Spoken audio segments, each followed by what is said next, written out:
finalidad y suprafinalidad. Hemos mencionado tres aspectos del demiurgo: poder, sabiduría y belleza.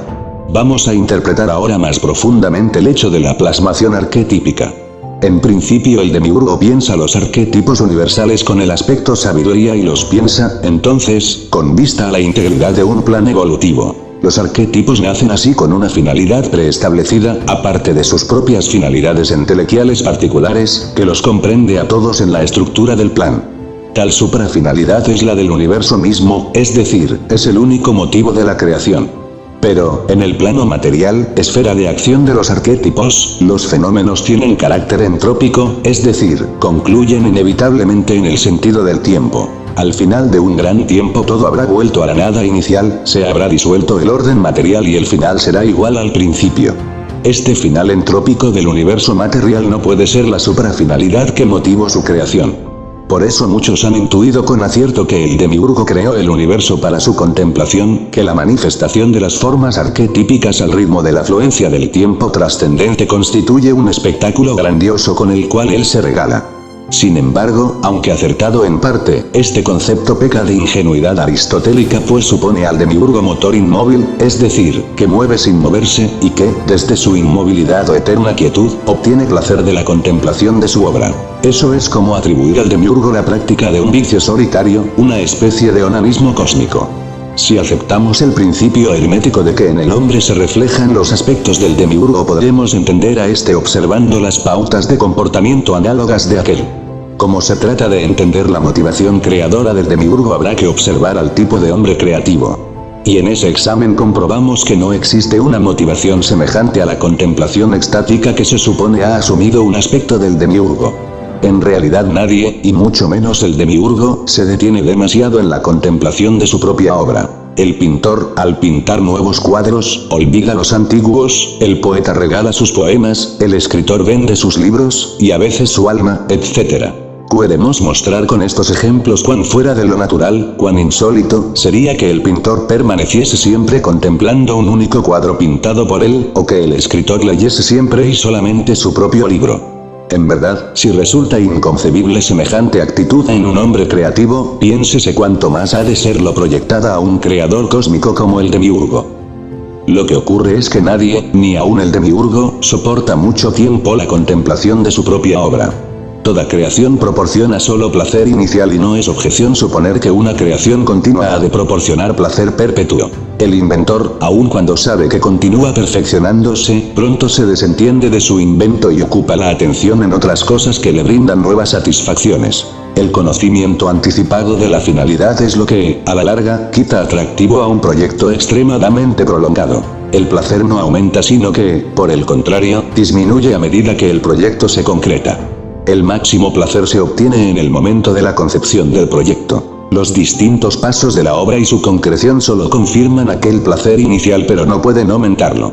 Y el demiurgo, tal máximo placer, ya lo experimentó cuando concibió el plan evolutivo y pensó los arquetipos universales, desde sus aspectos sabiduría y belleza.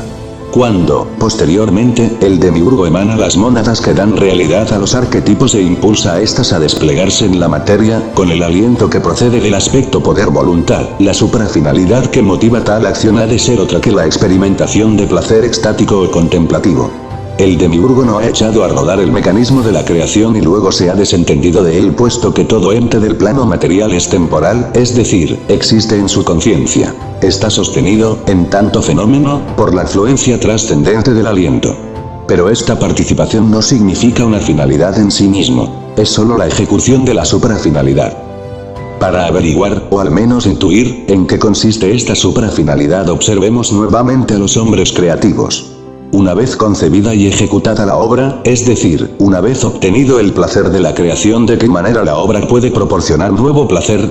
Respuesta: por el descubrimiento posterior. Para comprobarlo basta con pensar en el cuadro que aquel pintor ejecutara hace años. La finalidad de su concepción se concretó al terminar de pintarlo y con ello culminó el placer creativo. Pero no así la suprafinalidad de recibir nuevo placer por el descubrimiento posterior que de él haga permanentemente el público. En efecto, nada hay que deleite más a un autor, fuera del placer que le proporcionó el ejecutar la obra, que ser halagado por el público. En cada admirador hay un nuevo descubrimiento de su trabajo y en cada descubrimiento un nuevo sentido. Eso es. El público es en realidad quien otorga sentido a la obra, quien valora y valoriza. El descubrimiento, bajo una particular óptica, significa un especial sentido, una interpretación diferente que, por eso, no admite indiferencia. Se podrá admirar o despreciar, amar o odiar, pero jamás permanecer indiferente una vez que se ha descubierto la obra. Y este descubrimiento implica tarde o temprano el descubrimiento del autor, la transferencia de la impresión causada por la obra al autor. Podemos entender ahora la suprafinalidad de la creación. La obra del demiurgo requiere de un descubrimiento posterior. Y esa es la finalidad del animal hombre o pasú, ser descubridor de entes, postor de sentido. ¿Pero qué es lo que está cubierto en los entes, aquello que el pasú debe descubrir para cumplir su destino? Respuesta: los nombres. Las palabras que menciona la cábala acústica o los vijas de la tradición hinduaria. Mas esta respuesta requiere de una mayor aclaración. En primer lugar, para comprender a qué nos referimos con nombre de los entes, hay que recordar que el impulso evolutivo de las mónadas ha sido afirmado con el aspecto logos del demiurgo. Ello significa que cada ente está designado desde el principio por el verbo del demiurgo, que a cada ente se le ha asignado una palabra que lo identifica metafísicamente, lo sostiene en tanto que ente y constituye la verdadera esencia del ente para el pasú. En segundo lugar, debemos distinguir nuevamente, al considerar el orden arquetípico, entre la finalidad y la suprafinalidad. Con finalidad aludimos a la concreción entelequial hacia la que apunta la evolución de los entes. En todo ente hay un término universal que es expresión de los arquetipos que lo sostienen y a cuyo proceso se subordina. Con suprafinalidad nos referimos, en cambio, al designio particular que cada ente posee en tanto está compuesto por mónadas. No es que en el ente estén las mónadas, sino que el orden arquetípico del que participa toda la materia se estructura en base a la actualización de las mónadas. A cada mónada corresponde en el plano material un quantum arquetípico de energía o átomo arquetípico del cual el átomo de Bohr es solo un esquema superficial. En realidad los mismos arquetipos universales están compuestos por mónadas, que por eso se llaman también arquetípicas, pues ellas provienen de la primera emanación del demiurgo en tanto que los arquetipos son ideas pensadas sobre las mónadas, en la segunda emanación. Los arquetipos universales son así formas que van de lo simple a lo complejo compuestas a partir de agrupaciones de la unidad formativa absoluta que es la mónada arquetípica. No es cierto, pues, que los arquetipos universales sean todos perfectas y simples ideas, sino que, por el contrario, han sido conformados estructuralmente por imitación sucesiva y ordenada de la mónada arquetípica. Puede decirse que todo el universo ha sido construido a partir de una primera mónada imitada incansablemente por el demiurgo. Por eso la característica esencial del demiurgo es la imitación.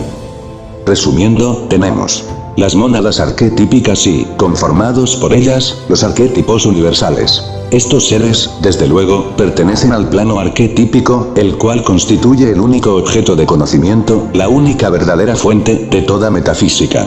Este plano arquetípico o cielo metafísico actúa sobre la materia inferior imprimiéndole un orden dinámico al ritmo de la fluencia del aliento, o tiempo. El plano material es la expresión de tal orden arquetípico. En el plano material las mónadas arquetípicas se manifiestan como átomos arquetípicos o quantum arquetípicos de energía, es decir, como la esencia existente de toda substancia, materia o energía. Los arquetipos universales, por su parte, se manifiestan en el plano material como el soporte formal en los entes, quienes son la expresión concreta de un momento del proceso evolutivo en que aquellos se desarrollan. Hay así una doble determinación arquetípica de los entes. La universal de los arquetipos y la particular de las mónadas. La proyección de los grandes planes arquetípicos o arquetipos Manu sobre la materia original, informe, produce el ente universal y los entes particulares fundamentalmente estructurados con átomos arquetípicos. El ente evoluciona, entonces, siguiendo dos procesos formativos. 1.